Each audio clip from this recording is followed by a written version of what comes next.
السلام علیکم ورحمۃ اللہ وبرکاتہ۔ الحمد للہ رب العالمین والصلاة والسلام علی رسولہ الکریم، اما بعد۔ اللہ رب العالمین کے فضل و کرم سے ہمارا یہ سلسلہ جاری ہے سورہ فلق اور سورہ ناس کی تفسیر کا، اور اس سے پہلے کے درس میں ہم نے سورہ فلق کی جو فضیلتیں حدیث میں وارد ہوئی ہیں ان کو سماعت کیا تھا۔ اسی طریقے پر سورہ فلق کی جو تفسیر ہے اس تفسیر پر بھی ہماری گفتگو شروع ہوئی تھی،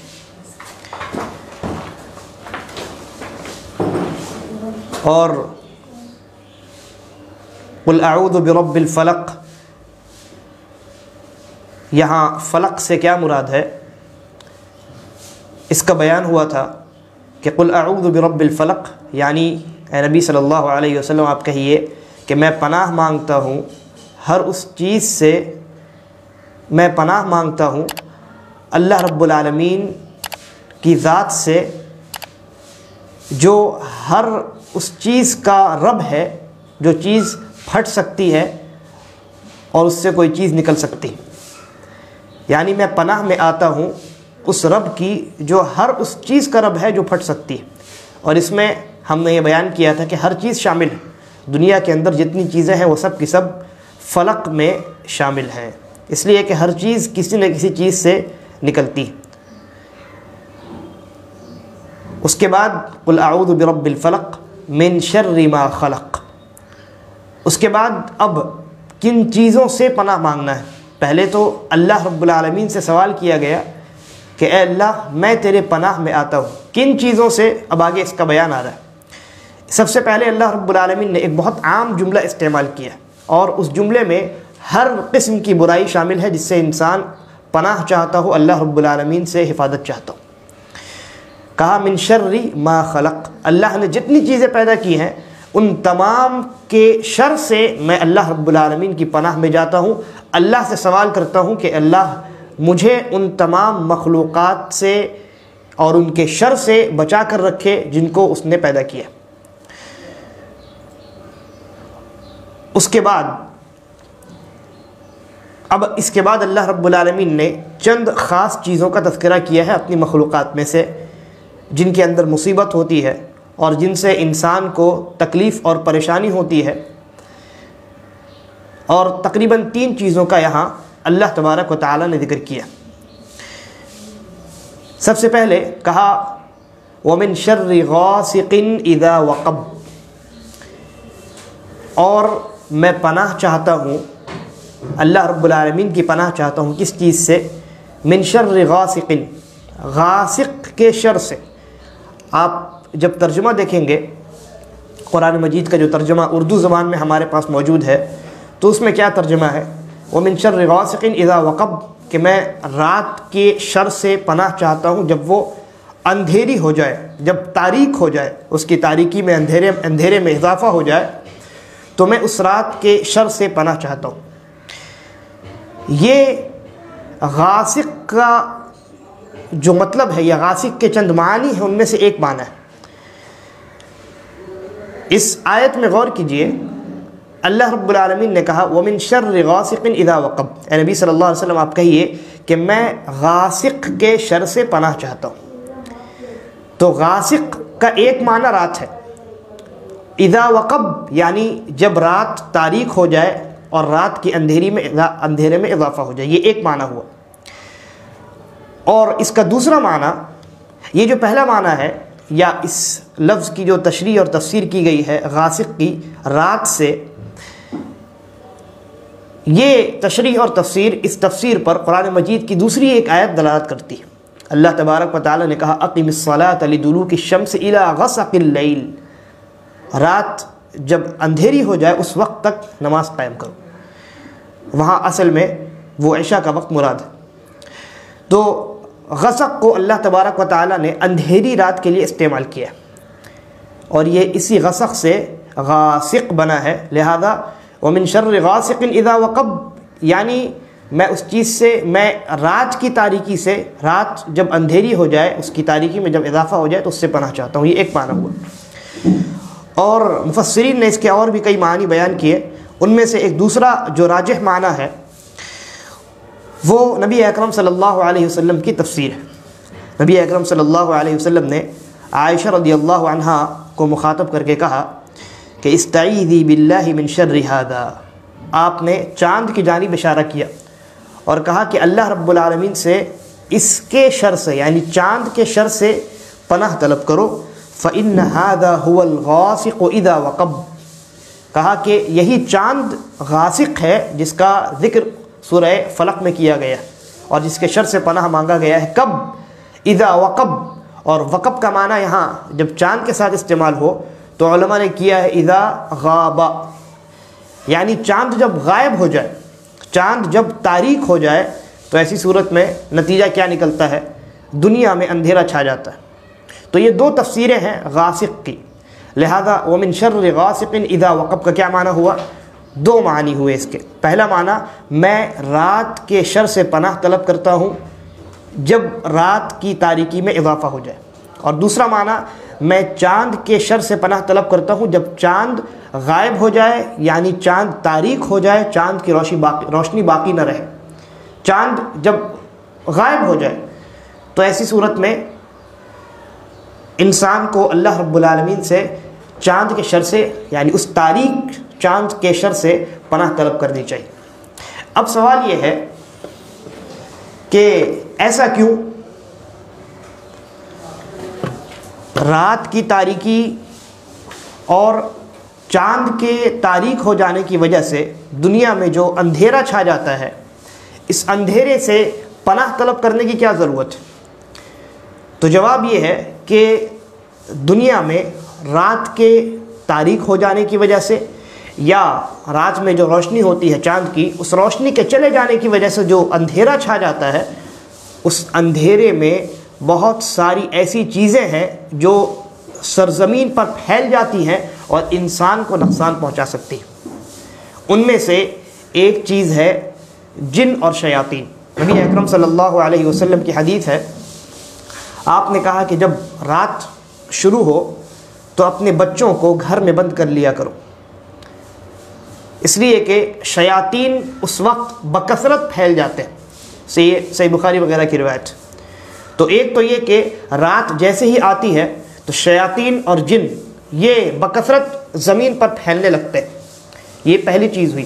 اور ان کے پھیلنے سے ظاہر سی بات ہے شیاطین کا جب کہیں سے گزر ہوگا تو وہ کسی کو تکلیف دیے بغیر نہیں رہ سکتے، لہذا رات جب شروع ہوتی ہے یا دنیا میں چاند کی روشنی جب ختم ہو جاتی ہے تو شیاطین پھیل جاتے ہیں اور ان کے پھیلنے سے انسان کو تکلیف پہنچتی ہے۔ بہت ساری، یعنی ان کے پاس بہت سارے ذرائع ہیں انسان کو تکلیف پہنچانے کے۔ ظاہر سی بات ہے اللہ تبارک و تعالیٰ نے شیاطین سے بچ کر رہنے کا حکم دیا ہے اور وہ ہمارا دشمن ہے۔ تو ایک یہ وجہ ہوئی۔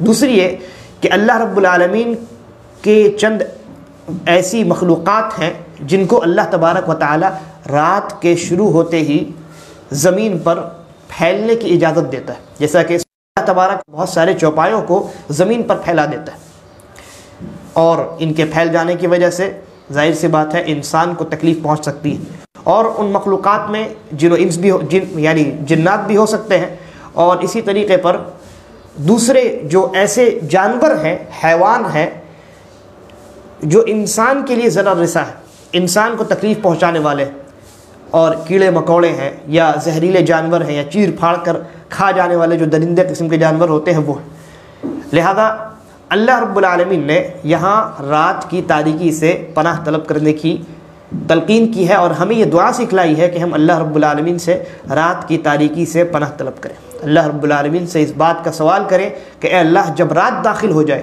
جب زمین پر اندھیرا چھا جائے تو تو جو روشنی کا مالک ہے مجھے اپنی حفاظت میں رکھنا۔ اب اس کے بعد یہ ایک چیز ہوئی خاص طور سے جس سے اللہ رب العالمین نے ہمیں پناہ مانگنے کا حکم دیا ہے اور اس کا طریقہ سکھایا۔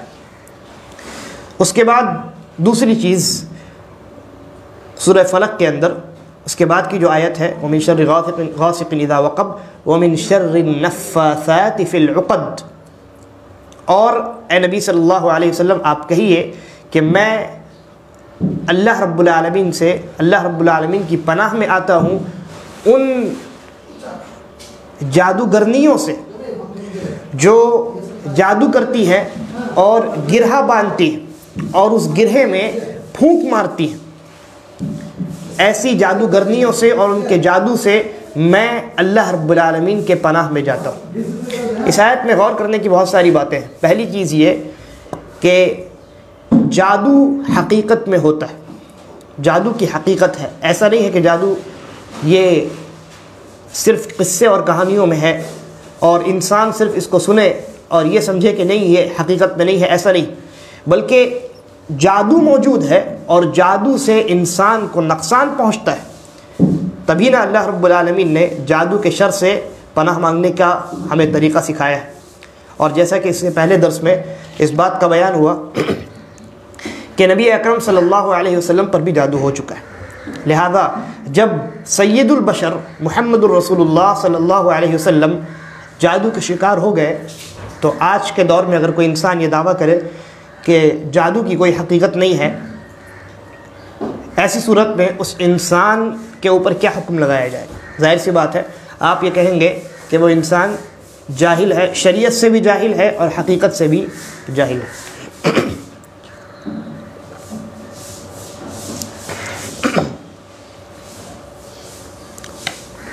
دوسری بات یہ معلوم ہوئی کہ اللہ رب العالمین نے جو جملہ استعمال کیا وَمِن شَرِّ النَّفَّاثَاتِ, اور پھونکنے والیوں کی شر سے پناہ مانگتا ہوں جب وہ گرہوں میں پھونکتی ہیں. معلوم ہوا کہ جادو کا جو سب سے مؤثر ترین طریقہ ہے, ایسا طریقہ کہ جس سے سب سے زیادہ نقصان پہنچتا ہے, وہ کون سا طریقہ ہے؟ وہ طریقہ یہ ہے کہ جادوگر گرہا لگاتا ہے اور ہر گرہے پر وہ اپنی زبان سے تھوکتا ہے. اور یہ جو تھوک ہے اس کو عربی میں نفث کہتے ہیں. نفث کا معنی ہوتا ہے جب انسان پھونک مارے تو اس کی زبان میں سے کچھ حصہ اس کے لعاب کا نکل جائے, یعنی مکمل تھوک نہ ہو بلکہ ہوا کے ساتھ اس کی زبان سے کچھ حصہ اس کے تھوک کا نکل جائے, اس کے لعاب کا نکل جائے, اسی کو نفث کہتے ہیں. اور یہی جادو کے کرنے میں استعمال کیا جاتا ہے.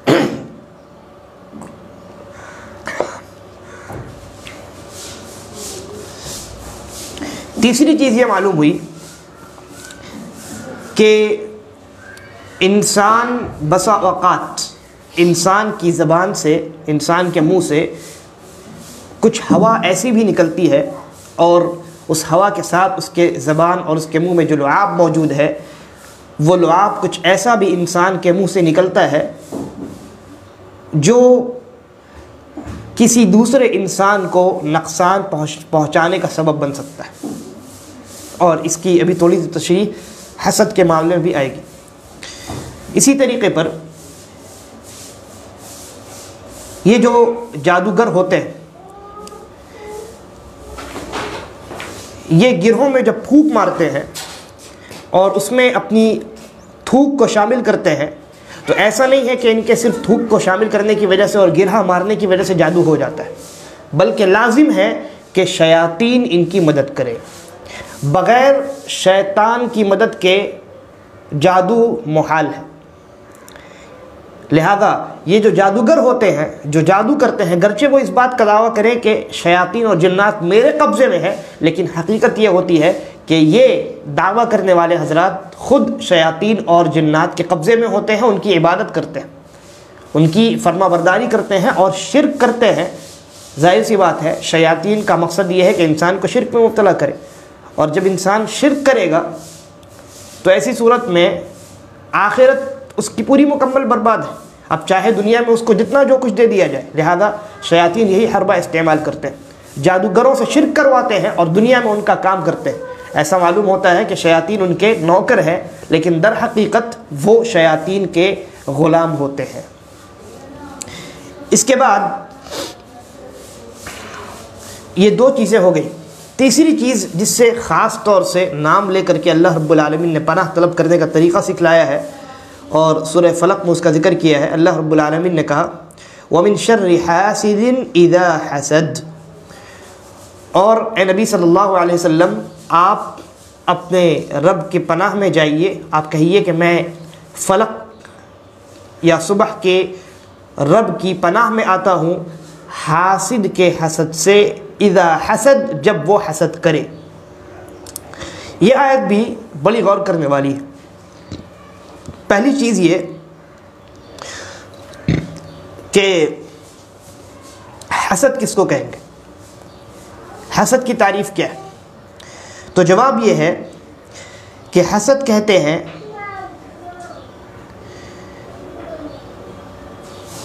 کسی ایسے انسان کے متعلق جس کو اللہ رب العالمین نے اپنی جانب سے کوئی اچھی نعمت عطا کی ہو، اس انسان کے متعلق یہ تمنا کرنا، یہ خواہش کرنا اپنے دل میں کہ وہ جو نعمت ہے وہ نعمت اس انسان کے پاس سے ختم ہو جائے، گرچہ وہ نعمت مجھے حاصل نہ ہو، لیکن وہ انسان اس نعمت سے محروم کر دیا جائے، یہ خیال پیدا کرنا، یہ تمنا کرنا، اسی کو حسد کہتے ہیں۔ اور جب کوئی انسان حسد کرتا ہے تو اس کا نقصان خود اس انسان کو بھی ہوتا ہے، اور جس انسان کو وہ حسد کی نگاہ سے دیکھتا ہے اس کو بھی بہت نقصان پہنچتا ہے۔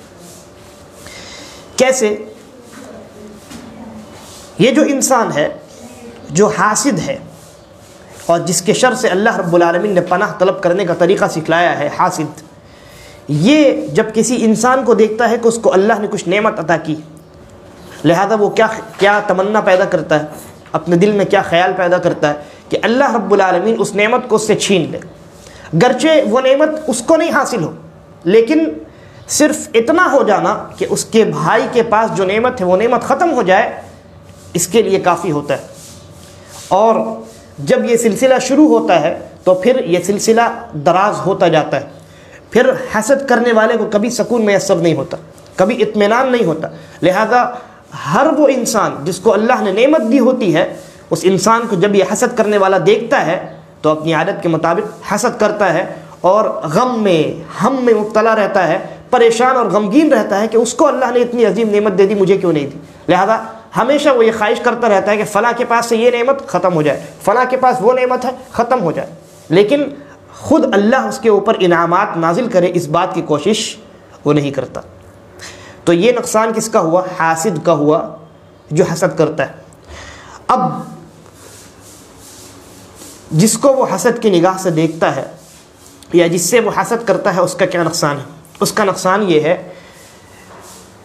کہ جب یہ حسد کرتا ہے، کسی اپنے مسلمان بھائی کو دیکھتا ہے کہ اس کو اللہ نے کوئی نعمت عطا کی ہے، اور یہ خواہش اپنے دل میں پیدا کرتا ہے کہ اللہ اس کی اس نعمت کو اس سے چھین لے، تو ایسی صورت میں وہ اپنی حسد سے اس کو نقصان پہنچاتا ہے۔ اور یہ نقصان دو طریقوں میں سے ایک طریقے سے ضرور پہنچتا ہے، یا پھر دونوں طریقے ایک ساتھ حاسد استعمال کرتا ہے نقصان پہنچانے کے لیے۔ پہلا یہ کہ وہ پیر سے اور اپنے آپ کو حرکت دے کر کے اس انسان کو، یعنی سامنے والے کو، نقصان پہنچانے کی کوشش کرتا ہے، اور چاہتا ہے کسی طریقے پر مختلف حیلے اور بہانے اور تدابیر کرتا ہے، سازشیں رچتا ہے، تاکہ سامنے والا جو اس کا بھائی ہے جس کے پاس وہ نعمت موجود ہے، وہ نعمت اس سے چھین لی جائے۔ مثال کے طور پہ محلے میں ایک بہت مشہور چور اگر موجود ہو، ایک مثال ہے بطور مثال مسئلے کو سمجھنے کے لیے، اور کسی نے دیکھا کہ اس کے پڑوسی کے پاس بہت سارا مال جمع ہے، اس انسان کے پاس موجود نہیں ہے، لہذا یہ حسد کرنے لگا۔ اب وہ اپنے پڑوسی کو نقصان پہنچائے گا، اس لیے کہ اس کے دل میں یہ تمنا ہے کہ وہ مال، وہ دولت اس کے پاس سے ختم ہو جائے۔ لہذا حسد کی وجہ سے نقصان پہنچانے کا ایک طریقہ کیا ہے کہ وہ کوشش کرے اپنے بدن کو حرکت میں لائے اور اس حرکت سے اس کو نقصان پہنچائے۔ کیسے وہ پہنچائے گا؟ مثال، محلے میں جو مشہور چور ہے وہ اس سے رابطہ کرے اور رابطہ کر کے خبر دے کہ میرا جو پڑوسی ہے اس کے پاس بہت سارا مال ہے اور یہ فلاں فلاں تاریخ کو گھر پہ رہنے والے نہیں، لہذا تمہارے لیے راستہ صاف ہے۔ تو اب کیا ہوگا؟ ظاہر سی بات ہے اس کے گھر پہ چوری ہوگی، اور وہ جو نعمت اس کو عطا کی گئی تھی اللہ کی جانب سے وہ نعمت اس سے، یعنی وہ چور اس کے گھر میں داخل ہو کر کے اس نعمت کو چرا لے گا۔ تو یہ ایک طریقہ ہوا حاسد کے حسد کرنے کی وجہ سے نقصان پہنچانے کا، اور یہی وجہ ہے اللہ رب العالمین نے کیا کہا، وَمِن شَرِّ حَاسِدٍ إِذَا حَسَدَ، کہ حاسد کے شر سے پناہ طلب کرتا ہوں۔ اے نبی صلی اللہ علیہ وسلم آپ یہ کہیے کہ میں حاسد کے شر سے پناہ طلب کرتا ہوں کب؟ اذا حسد، جب وہ حسد کرے، یعنی کسی انسان کے دل میں صرف خواہش ہے اور اس خواہش کو اس کی وہ خواہش جو ہے وہ ہلکی سی خواہش ہے یوں ہی، تو ایسی صورت میں گرچہ وہ حاسد ہے لیکن حسد کر نہیں رہا ہے، وہ دیکھتا ہے اپنے پڑوسی کو، اس کے پاس بہت سارا مال ہے، دیکھتا ہے اس کے دل میں خواہش ہے کہ بہت سارا مال اللہ نے اس کو دیا، مجھے نہیں دیا، لیکن اس کے دل میں یہ جو خواہش ہے یہ معمولی سی یوں ہی خواہش، اس خواہش کی بنیاد پر وہ اپنے پڑوسی کو نقصان پہنچانے کی کوشش نہیں کرتا، لہذا جب وہ نقصان پہنچانے کی کوشش نہ کرے تو ایسی صورت میں پناہ مانگنے کی ضرورت نہیں۔ اسی لیے اللہ رب العالمین نے کہا وَمِن شَرِّ حَاسِدٍ إِذَا حَسَدَ، کہ جب حاسد حسد کرے ظاہری طور پہ، ظاہری طور سے مراد وہ اس کے اپنے لیے ظاہری طور پر ہوگا، کیونکہ ہر انسان تو کسی کے دل میں جھانک کر دیکھ نہیں سکتا، تو حاسد جب حسد کرے تو ایسی صورت میں اس کے شر سے پناہ مانگا جائے گا، اس لیے کہ اس کا حسد کرنا سامنے والے کو نقصان پہنچا سکتا ہے۔ تو میں بات کر رہا تھا نقصان کیسے پہنچاتا ہے، حاسد جب حسد کرتا ہے تو وہ کیسے سامنے والے کو جس سے وہ حسد کر رہا ہے اس کو نقصان پہنچاتا ہے۔ پہلا طریقہ اپنے جسم کو حرکت دے، کوشش کرے اور نقصان پہنچائے، جس کی مثال بیان کی گئی۔ دوسرا طریقہ جو اس سے زیادہ خطرناک ہے وہ یہ ہے کہ وہ حسد کرنے والا انسان اپنے ہاتھ پیر کو حرکت نہ دے، کسی سے کوئی رابطہ نہ کرے، کوئی حرکت نہ کرے، کوئی کوشش نہ کرے، لیکن اس کی جو آنکھ ہے، اپنی اس آنکھ سے وہ جس سے حسد کر رہا ہے، اس حسد کرنے یعنی جس سے وہ حسد کر رہا ہے اس انسان کو اپنی ان دونوں آنکھوں سے حسد کی نگاہ سے دیکھے، اور جب وہ ایسا کرے گا تو جس سے وہ حسد کر رہا ہے اس کو نظر لگ جائے گی۔ حاسد جب حسد کی نگاہ سے کسی کو دیکھتا ہے تو ایسی صورت میں سامنے والے کو نظر لگ جانے کا بہت زیادہ خدشہ ہوتا ہے، اور یہی وجہ ہے نبی اکرم صلی اللہ علیہ وسلم سے رقیہ کے ایک چند الفاظ مروی ہیں، ان الفاظ میں یہ ہے کہ بسم اللہ ارقیک، اللہ کے نام کے ذریعے سے میں تمہارا رقیہ کرتا ہوں، یعنی تمہیں جھاڑتا ہوں، پھونکتا ہوں۔ من کل داء یشفیک، اللہ رب العالمین ہر بیماری سے تمہیں شفا دے۔ ومن شر کل نفس، اور ہر نفس کے شر سے، او عین حاسد، یا حاسد کی نگاہ سے۔ تو حاسد سامنے والے کو اپنی نگاہ کے ذریعے سے بھی نقصان پہنچا سکتا ہے، مجرد صرف اس کی نگاہ سامنے والے کو نقصان پہنچا دی، کیسے؟ نظر کے ذریعے سے۔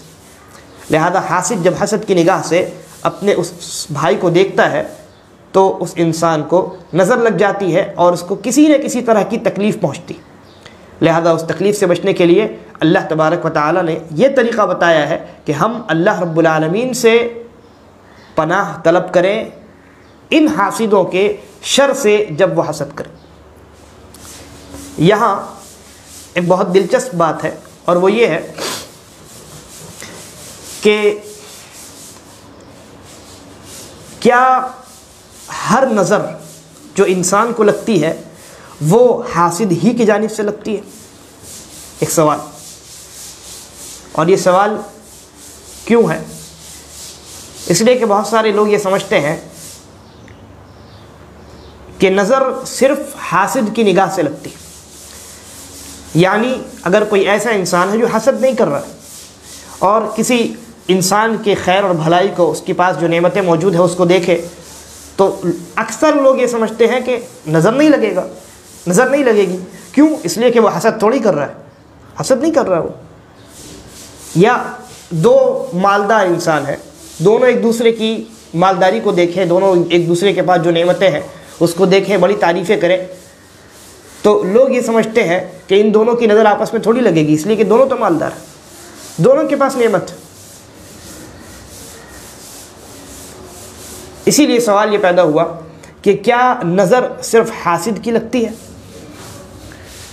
تو جواب یہ ہے کہ نظر صرف حاسد کی نہیں لگتی، بلکہ نظر کی علماء نے 2 قسمیں بیان کی۔ پہلی نظر یقیناً حاسد کی جانب سے ہوتی ہے، اور یہ جو نظر ہوتی ہے یہ بہت خبیث قسم کی نظر ہوتی ہے، اور اس سے بہت نقصان انسان کو پہنچ سکتا ہے۔ اور اسی کا ذکر اللہ رب العالمین نے سورہ فلق میں بطور خاص کیا ہے، اس لیے کہ اس کا جو نقصان ہے یہ بہت زیادہ ہوتا ہے۔ لیکن ایک نظر کی ایک دوسری قسم بھی ہے جس کو کہتے ہیں اچھی لگنے والی نظر، عربی میں اس کو عین معجبہ، ایک ہے عین حاسدہ حسد کرنے والی نظر، ایک ہے عین معجبہ یعنی ایسی نظر کہ جو حسد سے نہ آتی ہو بلکہ اچھائی سے آتی ہو۔ جی ہاں، اور اس کی مثال آپ اس طریقے سے سمجھ سکتے ہیں کہ مثال کے طور پہ میں نے اپنے کسی دوست کے پاس دیکھا کہ اس کے پاس ابھی نیا اس نے 20,000 کا موبائل خریدا، 30,000 کا موبائل خریدا، اور میں نے دیکھا اور میں نے بڑی تعریفیں کی، کیا بات ہے تمہارے پاس اتنا اچھا موبائل، بہت عمدہ۔ لیکن میرا تعریف کرنا اور اس کے موبائل کو دیکھنا اچھائی کی نگاہ سے یہ نظر کا باعث ہو سکتا ہے، نظر لگ سکتی ہے، گرچہ آپ نے حسد نہیں کیا لیکن اس کے باوجود نظر لگ سکتی ہے۔ اور یہ جو نظر ہوتی ہے یہ بہت خطرناک ہوتی ہے، حسد والی نظر خبیث ہوتی ہے، اور یہ نظر خطرناک ہوتی ہے۔ کیوں؟ اس لیے کہ انسان سمجھ ہی نہیں سکتا ہے کہ بھائی نظر کس کی لگی ہے، اس لیے کہ اس کے ارد گرد اس کے خیرخواہ لوگ موجود ہوتے ہیں، اور اپنے خیرخواہوں سے وہ یہ گمان ہی نہیں کر سکتا، ان کے متعلق یہ سوچ ہی نہیں سکتا کہ وہ نظر بھی لگا سکتے، لہذا یہ خطرناک ہوتی۔ اور اس نظر سے بچنے کا بھی طریقہ نبی اکرم صلی اللہ علیہ وسلم نے سکھایا ہے۔ ایک حدیث میں آپ کے سامنے رکھتا ہوں جس میں اس بات پر بھی دلیل ہے کہ اچھائی والی نظر بھی ہوتی ہے، بلکہ اس بات پر بھی دلیل ہے کہ انسان کو خود اپنی نظر لگ جاتی ہے، انسان کو خود اپنی نظر لگ جاتی ہے۔ کوئی انسان، کسی انسان کا حافظہ مثلا بہت مضبوط ہے، اس نے ایک لائن ایک صفحہ ایک مرتبہ پڑھا اور اس کو یاد ہو گیا، اور اپنے اس حافظے پر جب وہ اپنے اس حافظے کو دیکھے اور تعریف کرے تو ممکن ہے کہ انسان کو خود اپنی نظر لگ جائے۔ تو میں جو ابھی حدیث بیان کروں گا اس میں اس پر بھی دلیل ہے۔ اسی طریقے پر اس حدیث میں ہمیں یہ طریقہ بتلایا گیا ہے کہ اچھائی والی جو نظر ہے اس سے کیسے بچا جائے۔ حدیث نبی اکرم صلی اللہ علیہ وسلم کا ارشاد ہے، آپ نے فرمایا اذا رأى احدکم من اخیہ، جب تم میں سے کوئی اپنے بھائی کو دیکھے،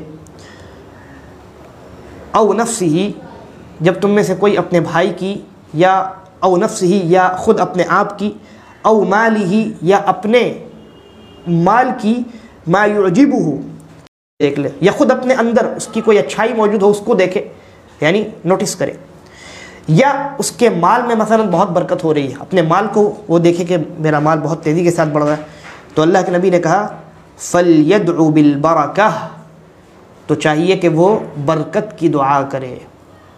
کیوں؟ فَإِنَّ الْعَيْنَ حَقٌّ، اس لیے کہ عین یعنی نظر لگ جانا یہ حق ہے۔ اس حدیث میں غور کیجئے، اللہ کے نبی صلی اللہ علیہ وسلم نے دوسرے اور تیسرے جگہ 3 چیزوں کا آپ نے تذکرہ کیا۔ جب تم میں سے کوئی اپنے بھائی کی کسی اچھی چیز کو دیکھے، اور خود اپنے آپ کی کسی اچھی چیز کو دیکھے، یا اپنے مال کی کسی اچھی چیز کو دیکھے، تو برکت کی دعا کرے، اس لیے کہ نظر لگ سکتی ہے۔ اب کیا کوئی انسان گمان کر سکتا ہے کہ مجھے اپنے آپ کی نظر لگ جائے گی؟ میرا مال بہت تیزی سے بڑھ رہا ہے، میری تجارت بہت تیزی سے بڑھ رہی ہے، تو میری تجارت کو خود میری نظر کیسے لگ سکتی ہے؟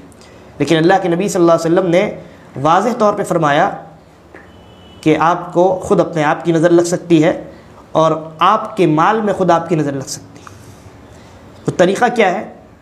طریقہ یہ ہے، اللہ کے نبی نے کہا فَلْيَدْعُ بِالْبَرَكَةِ، انسان جب کوئی ایسی چیز دیکھے تو اس کو چاہیے کہ وہ برکت کی دعا کرے۔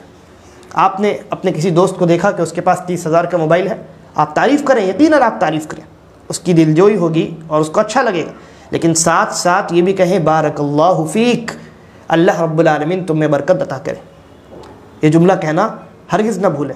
آپ خود اپنے آپ میں دیکھیں، مثال کے طور پہ آپ اپنے آپ کو دیکھتے ہو کہ آپ بہت اچھا بولتے ہیں، لوگوں سے جب گفتگو کرتے ہیں تو سامنے والا متاثر ہوئے بغیر نہیں رہتا، آپ کے اندر بولنے کا سلیقہ ہے، تو ایسی صورت میں جب آپ اس چیز کو نوٹس کریں تو اللہ سے برکت کا سوال کریں۔ آپ کہیں، چاہے اردو زبان میں کہہ لیں، کہیں کہ اللہ مجھے برکتیں عطا کر۔ یا اپنے مال میں آپ دیکھیں کہ آپ کا مال بہت تیزی کے ساتھ بڑھ رہا ہے، آپ کی تجارت بہت اچھی چل رہی ہے، کوئی دکان آپ نے کھولی ہے، دکان میں بہت تیزی کے ساتھ برکت ہو رہی ہے، آپ فوراً اللہ سے دعا کریں، اے اللہ مجھے برکت عطا کر۔ تو اس طریقے سے آپ کی اپنی نظر نہیں لگے گی، اور نہ ہی آپ کی اچھائی والی جو نظر ہے وہ آپ کے کسی دوست کو اور آپ کے کسی چاہنے والے کو، رشتہ دار کو لگے گی۔ لہذا برکت کی دعا کرنا یہ نہیں بھولنا چاہیے۔ بعض لوگ صرف ماشاء اللہ پر اکتفا کرتے ہیں، تو ماشاء اللہ پر اکتفا کرنا یہ کافی نہیں ہے، بلکہ نبی اکرم صلی اللہ علیہ وسلم نے برکت کی دعا کرنے کا حکم دیا ہے، لہذا برکت کی دعا کرنی چاہیے۔ یہ روایت جو ہے یہ صحیح ہے، اور علامہ ناصر الدین الالبانی رحمہ اللہ نے اس روایت کو صحیح قرار دیا۔ اس طرح کا واقعہ بھی بہت ہو چکا ہے۔ ہمارے استاد ہیں فضیلت الشیخ سلیمان الرحیلی حفظہ اللہ، سعودی عرب کے بہت بڑے عالم ہیں۔ انہوں نے بیان کیا ایک مرتبہ اپنی مجلس میں، ایک قصے بیان کیے۔ ایک قصہ انہوں نے خود اپنا بیان کیا، اور ایک کسی انڈونیشی کسی ساتھی کا، کسی انسان کا بیان کیا۔ شیخ کہتے ہیں کہ جب میں نے نظر کی یہ دونوں قسمیں بیان کی کہ نظر حسد سے بھی لگ سکتی ہے اور نظر اچھائی سے بھی لگ سکتی ہے، تو میری یہ ریکارڈنگ انڈونیشیا بھی پہنچی، وہاں بھی لوگوں نے دیکھا جس طریقے پر ہندوستان میں لوگ دیکھتے ہیں، چاہے تو عربی جاننے والے ہوتے ہیں یا ترجمہ کیا ہوتا ہے۔ تو انڈونیشیا سے ایک مسلمان بھائی نے مجھے فون کیا، شیخ کہتے ہیں مجھے فون کیا۔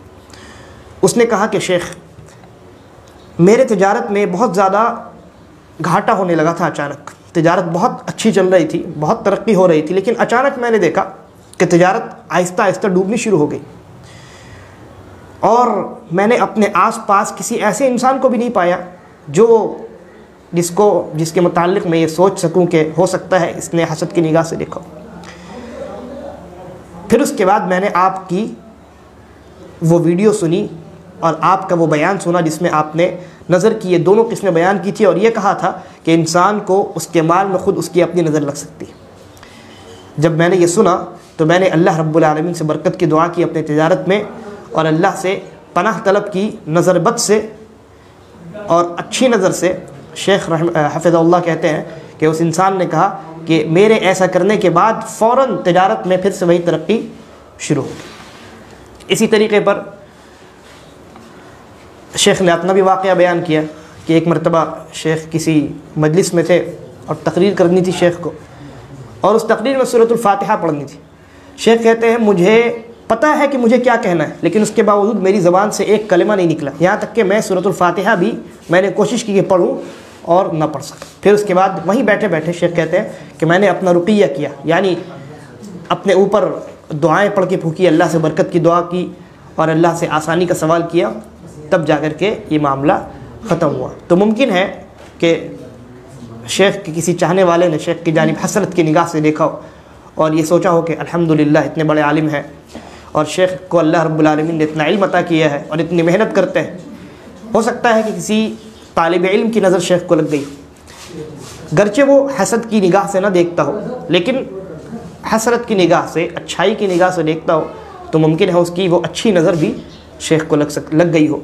تو شیخ نے کہا کہ پھر میں نے اپنے اوپر رقیہ کیا، اللہ سے برکت کا سوال کیا، اور اللہ رب العالمین نے میرے لیے معاملہ آسان کر دیا، اور وہ نظر جو تھی وہ ختم ہو گئی۔ تو کہنے کا مطلب یہ ہے کہ جس طریقے پر نظر بد ہوتی ہے، اسی طریقے پر نظر بد یعنی بری نظر، اسی طریقے پر اچھی نظر بھی ہوتی ہے۔ اچھی لگ جائے کوئی چیز تو اس کی وجہ سے بھی نظر لگ سکتی ہے۔ تو ہماری گفتگو چل رہی تھی وَمِن شَرِّ حَاسِدٍ إِذَا حَسَدَ، کہ اللہ رب العالمین نے نبی اکرم صلی اللہ علیہ وسلم کو حکم دیا، آپ کہیے کہ میں پناہ میں آتا ہوں اللہ رب العالمین کی کس چیز سے؟ حاسد کی شر سے، جب وہ حسد کرے۔ اس لیے کہ جب وہ حسد کرتا ہے تو اس کے حسد کی وجہ سے کسی نہ کسی کو نقصان پہنچتا ہے، خود اس کو بھی نقصان پہنچتا ہے اور جس سے وہ حسد کر رہا ہے اس کو بھی نقصان پہنچتا ہے۔ اس سورہ کے اندر اللہ رب العالمین نے ان تینوں چیزوں کا ذکر خاص طور پر کیوں کیا؟ رات کا ذکر کیا، رات جب اندھیری ہو جائے یا چاند جب غائب ہو جائے، اندھیری ہو جائے رات، اور اسی طریقے پر جادو کا ذکر کیا، جادو کرنے والے جو لوگ ہوتے ہیں ان کا ذکر کیا کہ جب وہ جادو کریں ان کے جادو سے اللہ رب العالمین کی میں پناہ چاہتا ہوں۔ اسی طریقے پر حاسد کے شر سے پناہ مانگنے کا ذکر اللہ رب العالمین نے کیا۔ تو ان تینوں چیزوں کا ذکر خاص طور سے کیوں کیا؟ تو علماء نے لکھا کہ ان تینوں چیزوں کا ذکر خاص طور سے اس لیے کیا کیونکہ یہ تینوں جو چیزیں ہیں یہ چھپی ہوئی ہوتی ہیں، اور ان تینوں چیزوں سے جو نقصان پہنچتا ہے یہ انسان کو سمجھ میں نہیں آتا۔ رات میں کوئی بچہ نکلا اور کسی شیطان نے اس کو کوئی تکلیف پہنچا دی، اور شیخ ابن باز رحمہ اللہ کا مجھے قول یاد آتا ہے، شیخ نے کہا کہ بسا اوقات شیاطین کی وجہ سے انسان کو کینسر بھی ہو سکتا ہے، شیاطین کی وجہ سے کینسر بھی ہو سکتا ہے۔ اور اس طرح کا واقعہ خود شیخ ابن باز رحمہ اللہ کے زمانے میں پیش آیا۔ ایک عورت کو کینسر ہوا، اس نے وہ حصہ جہاں پر کینسر ہوا تھا اس کو آپریشن کر کے نکلوا دیا، پھر دوسری جگہ پر کینسر ہوا تو پھر ڈاکٹر نے کہا کہ پھر اس جگہ کو کاٹ کر کے نکالنا پڑے گا۔ تو لوگوں نے پھر شرعی علاج کی جانب جب رجوع کیا تو شیخ ابن باز رحمہ اللہ کہتے ہیں جب شرعی علاج کیا گیا تو جن نے خود کلام کیا، ان کے اندر جو شیطان موجود تھا اس نے کہا کہ میں ہی تھا جس کی وجہ سے پہلی مرتبہ اس عورت کو کینسر ہوا تھا، اور پھر دوسری مرتبہ بھی میری ہی وجہ سے اس کو کینسر ہوا، اور میں ابھی اس بات کی بھی تدبیر کر رہا تھا کہ اس عورت کے فلاں حصے میں جسم کے میں پھر ایک اور کینسر کروں۔ تو جن اور شیاطین کی وجہ سے بہت ساری بیماریاں ہو سکتی، لہذا یہ جو بیماری ہوتی ہے یہ خفی ہوتی ہے، چھپی ہوئی ہوتی ہے۔ اسی طریقے پر جادو جب کسی کے اوپر کیا جاتا ہے تو جادو کرنے والا کون ہے یہ آپ کو معلوم نہیں ہوتا۔ نبی اکرم صلی اللہ علیہ وسلم کو خود معلوم نہیں تھا، جبرائیل علیہ السلام نے آ کر کے خبر دی تب معلوم ہوا۔ تو یہ بھی چھپی ہوئی چیز ہوتی ہے جادو۔ اسی طریقے پر کس نے آپ کو حسد کی نگاہ سے دیکھا ہے آپ کو نہیں معلوم، تو حسد کی وجہ سے جو نقصان پہنچتا ہے وہ بھی چھپا ہوا نقصان ہوتا ہے۔ لہذا اسی وجہ سے اس لیے کہ چھپی ہوئی جتنی چیزیں ہیں ان تمام چیزوں کو جاننے والا کون ہے؟ اللہ تبارک و تعالی ہے۔ لہذا اس اللہ سے جو ہر چھپی ہوئی چیز کو جاننے والا ہے ہمیں یہ طریقہ سکھایا گیا ہے کہ ہم ان تمام چیزوں سے پناہ طلب کریں جن کا نقصان اور جن کا شر چھپا ہوا ہے یا چھپے ہوئے طریقے سے انسان کو پہنچتا ہے۔ اللہ تبارک و تعالی سے دعا ہے کہ وہ ہمیں صحیح سمجھ کی توفیق عطا فرمائے اور ہر قسم کے شر سے بچا کر رکھے، اور جب ہمارا خاتمہ ہو تو ایمان اور اسلام پر ہو۔ انشاءاللہ ہماری گفتگو اس کے بعد بھی چلے گی، سورۃ الناس کی تشریح اور اس کی ایمانی تفسیر ابھی باقی ہے، اگلے درس میں ہم انشاءاللہ اس کو مکمل کریں گے، اور پھر اس کے بعد اخیر میں سورہ فلق اور سورہ ناس، ان دونوں کو ملا کر کے ان دونوں سے بہت سارے فوائد نکلتے ہیں۔ تقریباً بعض علماء نے 30 فوائد بیان کرنے کی کوشش کروں گا۔ اللہ تبارک و تعالی ہمیں صحیح سمجھ کے توفیق عطا فرمائے اور ہمارا خاتمہ بالخیر کرے، آمین۔ ھذا واللہ اعلم وصلی اللہ علی نبینا وسلم۔